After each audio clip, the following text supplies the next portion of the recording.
Hello everyone, welcome to my YouTube channel. This is Kennedy Kampamba channel, whereby I'm bringing to you what is happening in Zambia, what is trending in Zambia politically and everyday life. Please like and subscribe to my channel and enjoy my channel. Thank you very much. Your Excellency, the President of the Republic of Zambia, Cabinet Ministers here present, I also recognize the presence of opposition political party leaders on my left, and they're here in full force, for which we are grateful. Members of Parliament, present and past. Of course, we recognize the presence of the bereaved family. And may I simply say, all fellow mourners. Today, the 11th day of April, in the year of our Lord 2025, marks the end of the life journey of our beloved President, Edith Nawakwi, an accomplished politician, a politician par excellence, a farmer, a businesswoman, and above all, a relative and friend to many.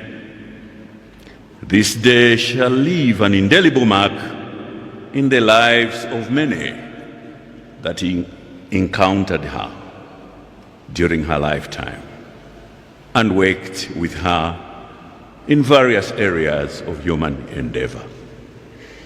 We as a party, the Forum for Democracy and Development, FDD, have lost a leader in whom the party was well pleased. It will remain so even in death, because she led the party to greater heights, notwithstanding the fact that we didn't win the presidential election in which she contested. But at least she gave those that took part in the elections a good run for their money. In her was the true definition of service over self. She dedicated 8 years of her life as a civil servant in the Department of Energy. She left an indelible mark there. An additional 35 years contributing as a Member of Parliament, as a minister, and as an opposition political leader. In our party, the FDD, she rose from National Secretary through to the presidency in 2005. Her educational success and qualifications, as well as her entrepreneurial skills, did not cause her to abandon the call to serve the Zambian people. She opted to being with the children, the youths, the women in remote parts of this great country, eating with them, praying with them, playing with them, and above all, preaching a message of hope that Zambia shall one day be great. Of course, it's great, but the greatness does not end today. It shall continue.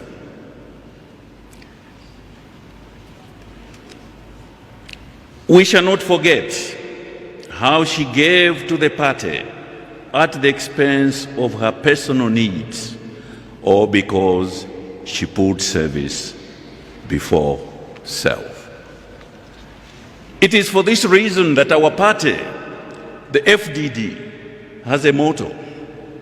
When you shout out FDD, we say Zambia first.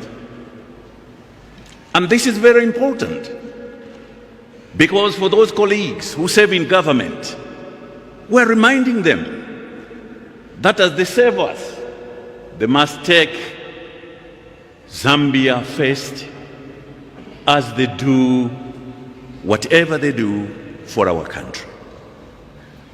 Nation first, self second. It is very important, because if we do not embrace that culture of making Zambia first, we'll lose it all along the way. Hence, you get contributions from the opposition, reminding us that if we did this in this way, it may be better for us all. That criticism is made in good faith. In good faith. And where we lack it in Zambia is that whatever criticism that emanates from the opposition is regarded as cheap talk, as politicking. I think we must recognize as the country, which is what my president stood for, that as opposition we must be a responsible opposition. An opposition that must not shy away from helping our brothers in government where it became necessary. That, yes, you are doing very well, but you could do better if you looked at this and that. So my appeal, which was what my president stood for, is that let's learn to listen to each other. You lose nothing in giving a hearing to a colleague. After all, we are all politicians. There is no school where you learn how to look after people, maybe medical school. But the message I have for our government is that please let's learn to accommodate each other. Zambia is for us all. The church must be listened to as and when they make their contributions, because they do so for the love of the nation, for the love of our nation, for the love of our president and his cabinet.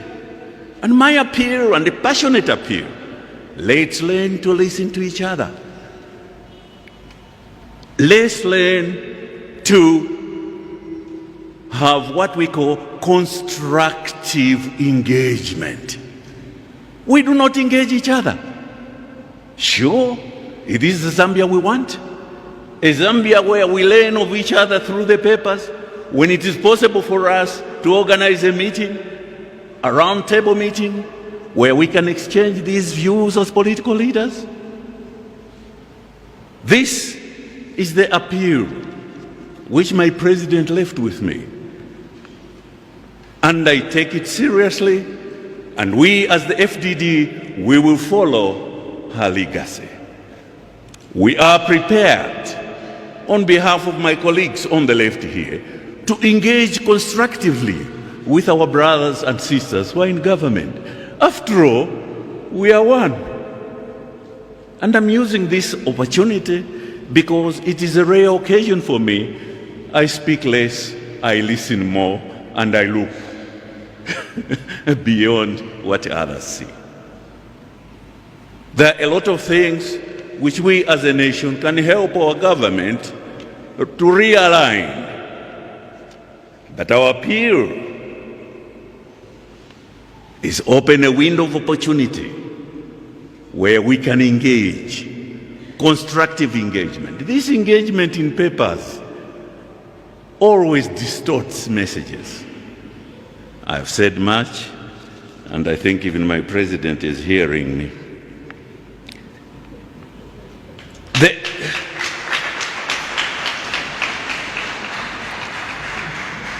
That was off the speech, because speeches are written for us. But I beg to continue so that I end quickly. The FDD, as well as many Zambians, will fondly remember Edith Nawakwi as a person who spoke for the silent majority, for the downtrodden, the voiceless. And this is what brought her misunderstandings, especially with our friends who are in government. Not necessarily this government, because Edith started politics a long time ago. And I'll give one example. When we decided to form the FDD, it was because we are dissatisfied with the desire by President Chiluba to go for a third term of office, which was contrary to the Constitution. That brought her a problem, because when we held our first rally in Kawe, she spoke a lot at that rally, especially on the issue of corruption. That earned her a lot of harassment, to an extent that she had to flee into the bush.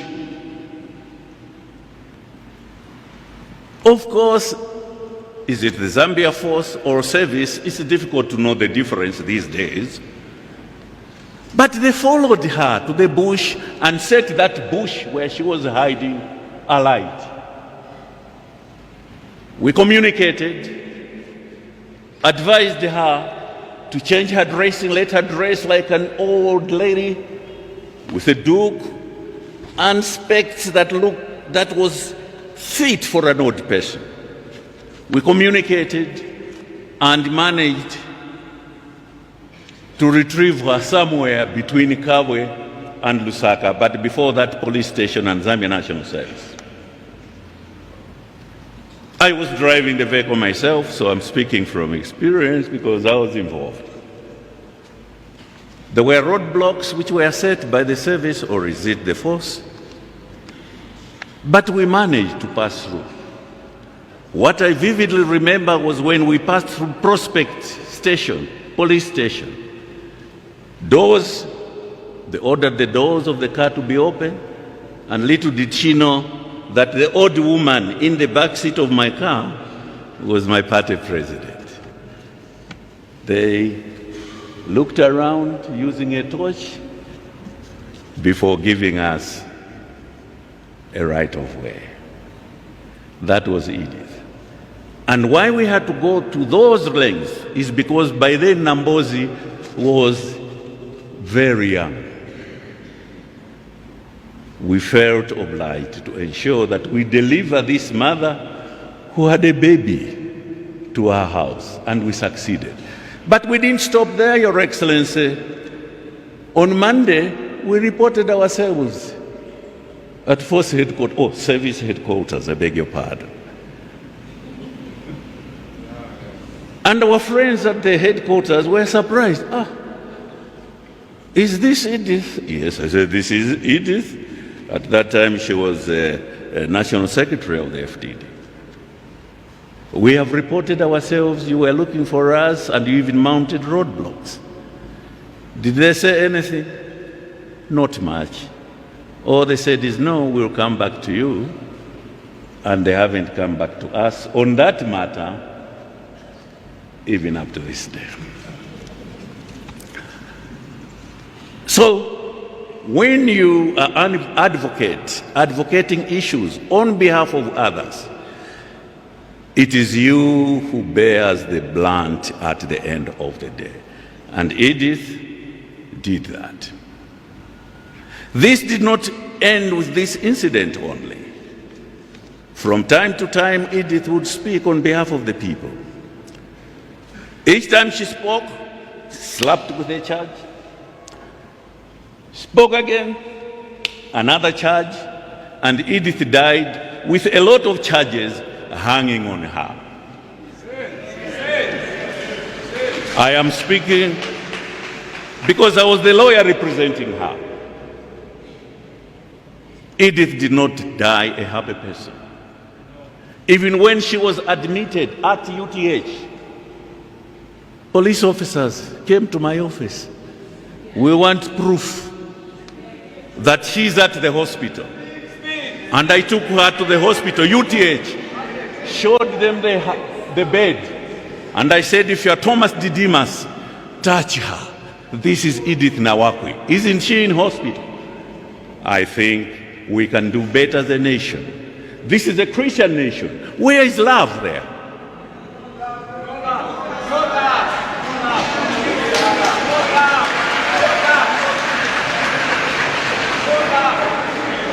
I am now about to wind. When her health failed her, Our credible hospital, the Cancer Diseases Hospital, which is manned by very efficient Zambians, Mr. President, issued a comprehensive medical report outlining her status of health. Copy given to our courts. An agent of the government prosecuting says there is no proof that she's sick. Maybe she's feigning her illness. I am applying that we go to her house to go and prove. And I responded as a lawyer that, are you Thomas Didymus? I am mentioning this because this country needs healing, Mr. President. And we are looking to you to help us heal this nation. I am making a very passionate appeal. Mr. President, I'm done doing this from the bottom of my heart and for love of this country. We can do better for each other.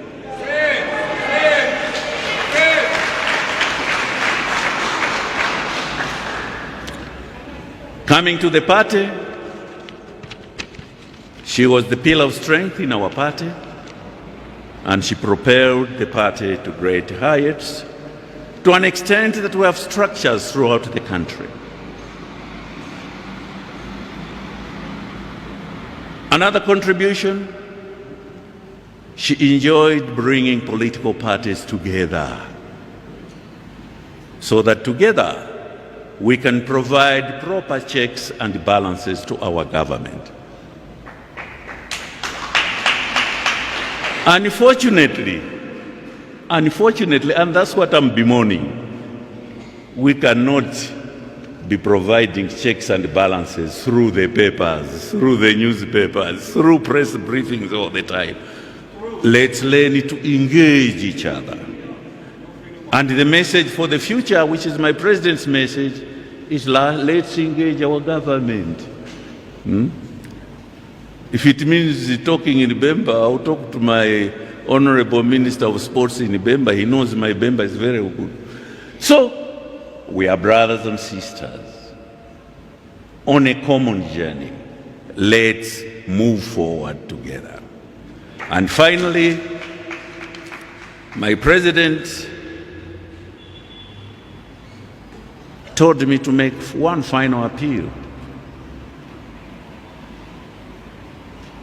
that as Zambians, let's love one another. Why should we be fighting each time there are elections? Why? Is it necessary?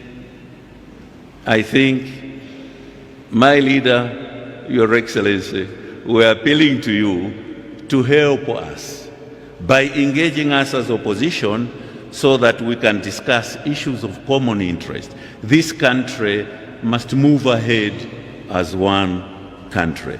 Elections come and go. Zambia will always be there. Your Excellency,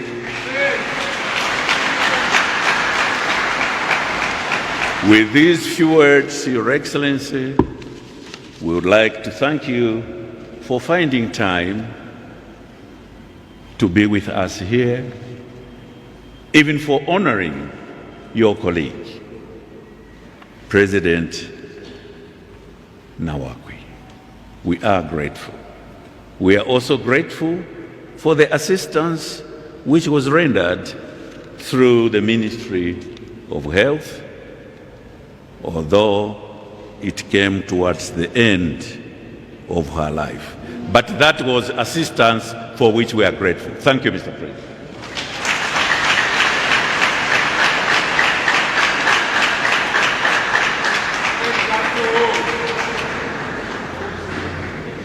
Thank you so much. That was a speech by the Forum for Democracy and Development Party Vice President Honorable Chifumu Banda, State Council.